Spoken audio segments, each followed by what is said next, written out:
PDV. Por dentro do varejo.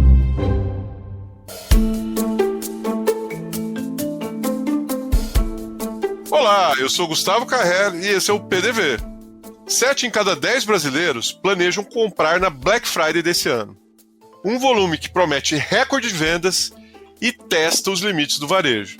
Filas, lentidão nos caixas, falhas de conexão, ruptura de estoque.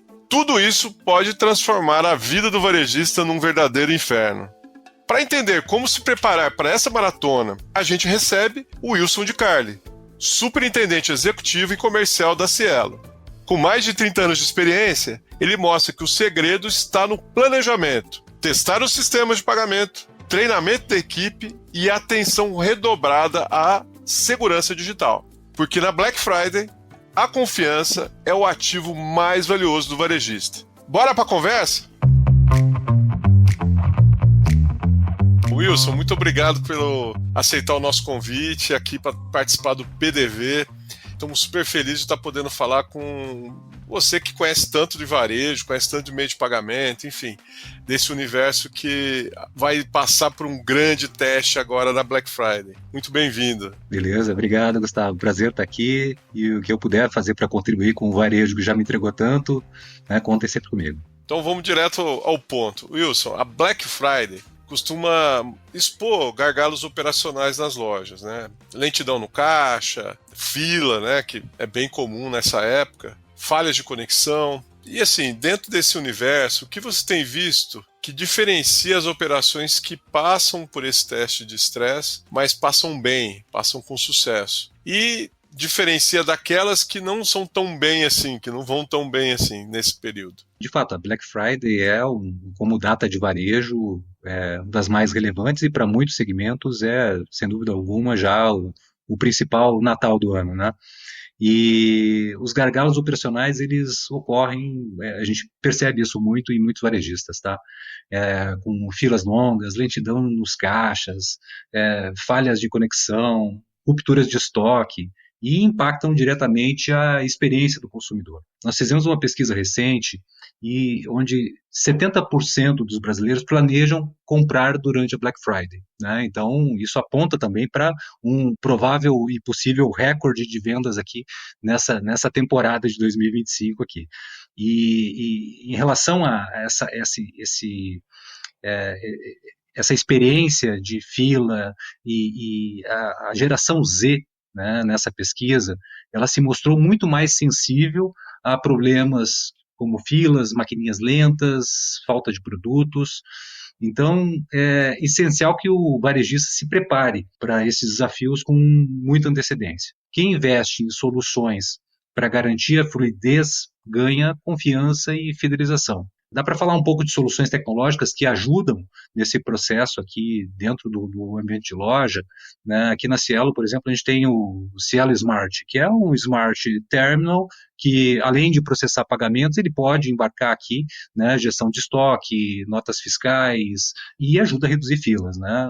O Cielo Tap, que é o Tap on Phone, né, a possibilidade de ter qualquer celular Android transformado em uma maquininha de cartão, né? Então também ele pode ser utilizado aqui como um papa-fila, tá? Evitando fila. Esses aí ajudam muito pequenos empresários, né? Que muitas vezes não tem a capacidade de ter várias maquininhas, né? Você usar um celular, por exemplo. Eu diria que as aplicações do Tap on Phone hoje, elas são ilimitadas, tá? O pequeno varejista, que é o foco quando pensaram no produto, acho que era uma alternativa de não ter que pagar um aluguel e ter uma alternativa de pagamento, mirava muito o pequeno varejista. Mas a gente vê hoje o Tap on Phone em grandes operações aqui como uma solução adicional, seja de contingência ou seja também para operações de vendas externas, por exemplo, né, com equipes externas que fazem vendas. Isso é muito comum no B2B, por exemplo.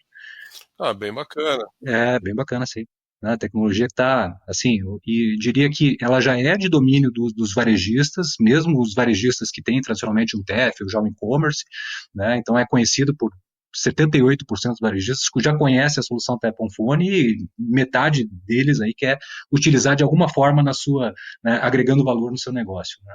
E outra coisa, eu acho que o link de pagamento também é uma realidade para o nosso varejo, em que ele torna as transações né, possíveis fora do ambiente de loja, né? Então ele pode vender por WhatsApp, redes sociais, mesmo que ele não tenha, né, um site constituído, por exemplo, né? Então, assim, mais do que ferramentas, o que diferencia a operação, as operações bem-sucedidas na Black Friday é o planejamento antecipado. Se sai melhor quem começa com preparação muito antes de novembro, já com testes de sistemas, com revisão dos processos, com treinamento de equipe, né? Na Cielo, por exemplo, a gente começa a realizar testes para Black Friday já lá em julho, né, para garantir aqui uma capacidade de processamento que é tipo 12 vezes mais do que uma média mensal, que nos leva aqui a 13 mil transações por segundo. É muito mais do que o varejo precisa. Aliás, somar o varejo todo não dá no pico 13 mil transações por segundo, mas a gente tem que ter esse fôlego, né? A gente também se prepara com o nosso gestão em tempo real, ou seja, o nosso núcleo de comando Cielo, que é o NCC, em que a gente tem lá uma verdadeira sala de guerra, é bem legal de conhecer, né?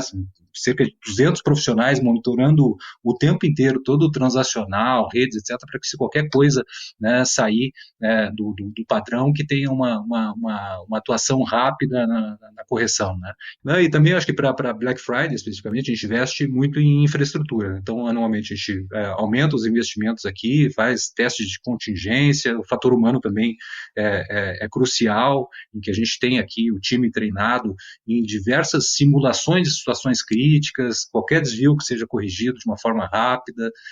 Na Black Friday também aumenta muito o risco de segurança cibernética, então isso impacta tanto o consumidor quanto o lojista, né?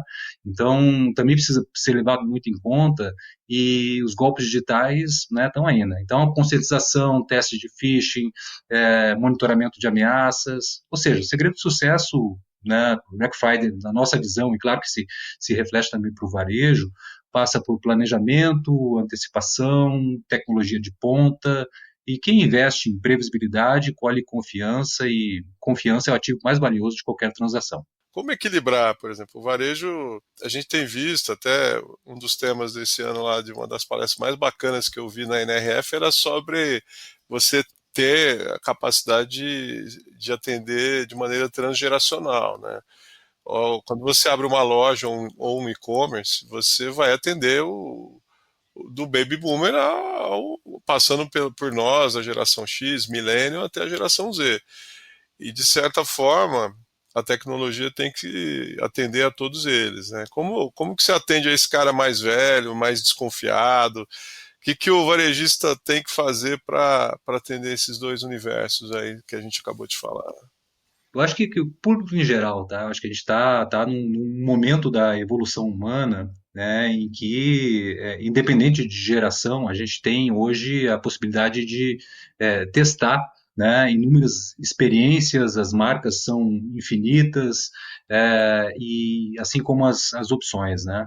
Então, quando a gente olha para o ambiente de loja, a média, claro que se olhar aqui geração Z, que ela é muito mais digital, ela já nasceu, né, digital, então ela é ainda mais crítica, né? Eu diria que ela é mais crítica do que gerações anteriores, que é mais tolerante com algumas situações tipo fila, né? Então, todo mundo quer o pagamento rápido, do seu jeito, sem precisar pensar no processo, e isso vale para qualquer geração.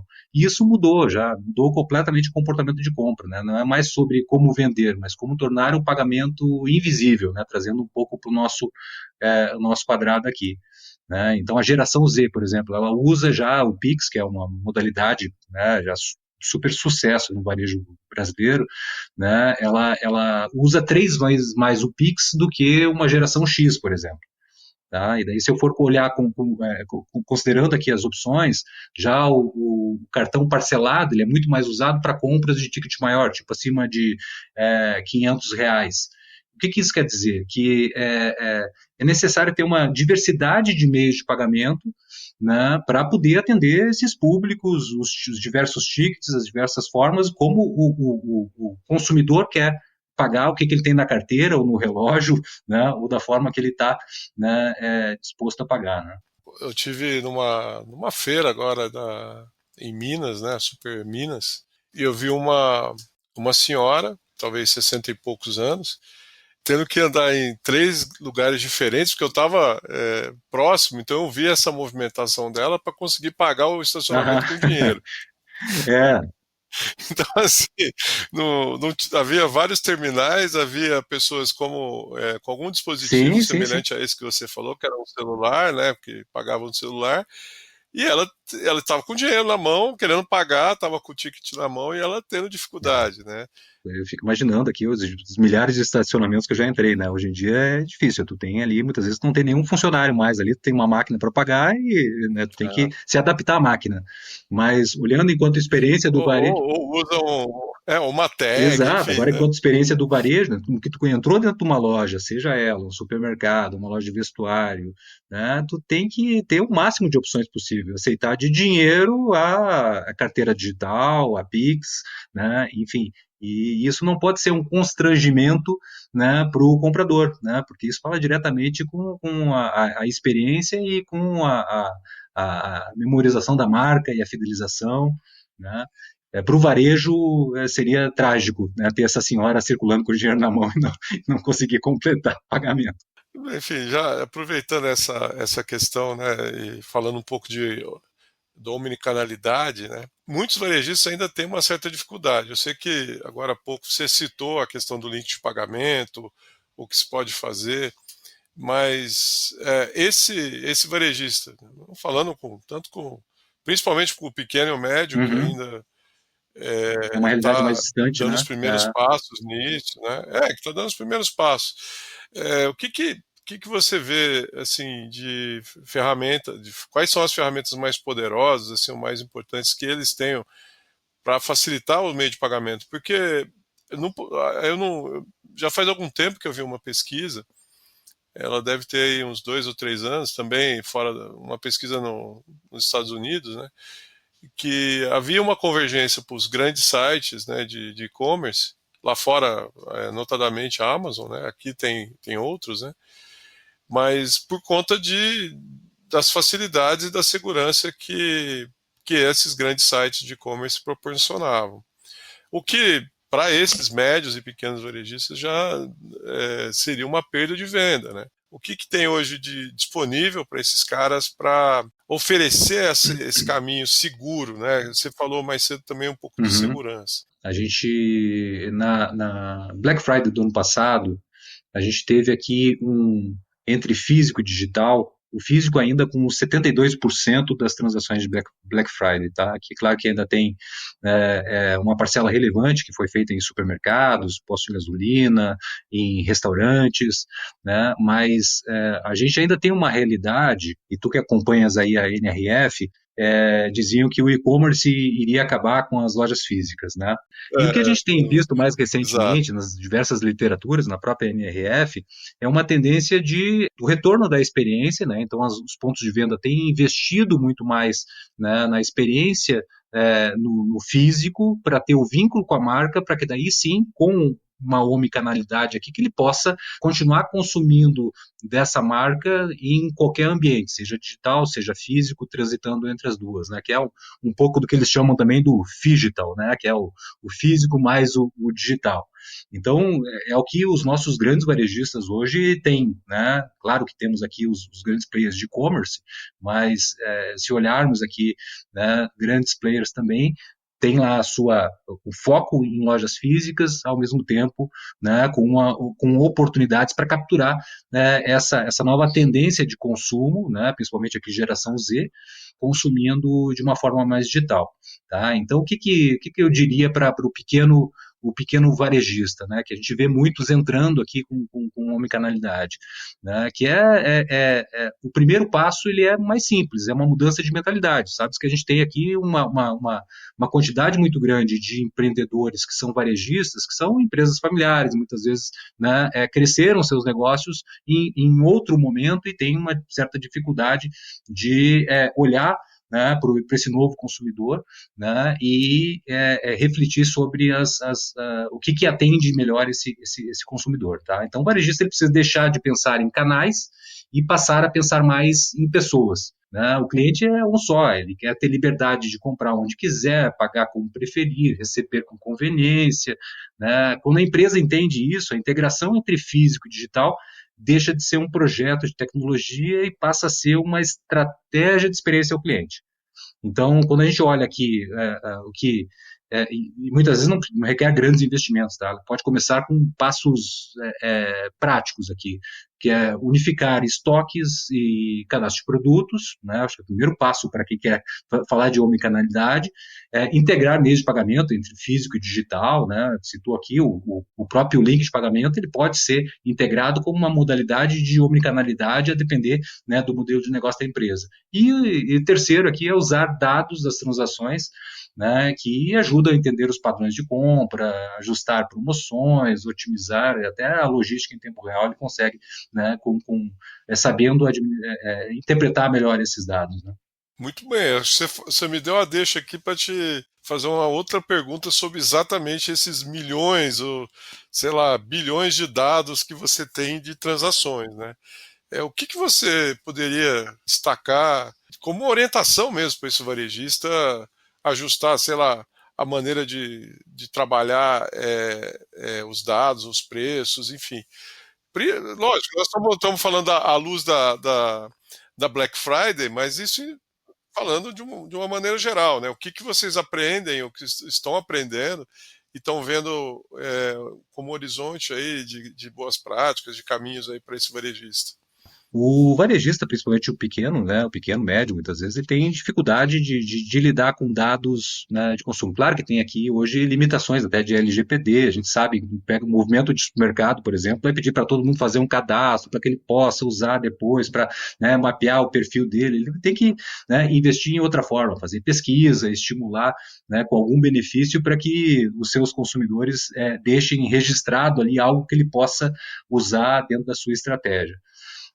Do lado da adquirente, da Cielo, a gente tem uma riqueza de informação. Por exemplo, nesse momento que a gente está conversando aqui, eu estou transacionando no Brasil inteiro, do supermercado a posto de gasolina, farmácia, restaurante, ao e-commerce, né, os diversos segmentos, né, de consumo, e cada transação, ela conta uma história, né? Ela conta qual é o perfil desse consumidor, pelo tipo de cartão que ele está utilizando, eu consigo identificar qual é o sexo desse consumidor, o ticket dele, comparar o ticket que ele está comprando nessa loja versus com outras lojas, olhar o histórico de transações desse mesmo cartão, ver quais são os hábitos de consumo que ele tem, quais as regiões que ele compra, né? Então, assim, a gente tem, obviamente, inclusive a gente ajuda muitos varejistas com essas informações, né? Claro que sempre respeitando o sigilo, né? Mas a gente tem aqui dados que ajudam a comparar o mesmo segmento, análises